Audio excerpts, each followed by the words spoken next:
একটা হাসপাতাল যখন ব্যবসা বানায় ভয়, তখন রোগী নয়, টাকাটাই হয়ে যায় তাদের টার্গেট। ঢাকার মগবাজারের আদ্দিন হাসপাতালে গত কয়েক মাস ধরে চলছে বড়সড় নির্মাণ কাজ, আর সেই খরচ তুলতেই রোগীকে টার্গেট করছে বলে অভিযোগ। এক দম্পতি তাদের স্ত্রীর স্বাভাবিক চেক আপ করতে হাসপাতালে যান। গত মাসে বাচ্চা নড়ছিল, তবুও বলা হলো হার্টবিট পাওয়া যাচ্ছে না, এখনই আলট্রা করতে হবে।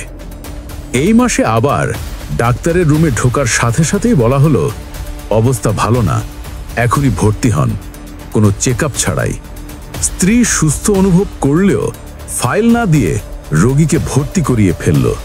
আর ভর্তি মানেই টেস্টের লম্বা লিস্ট। ভিআইপি সিট নেবেন নাকি নর্মাল, ৮-১০টা টেস্ট, স্যালাইন, আবার ৩-৪ দিন থাকতে হবে।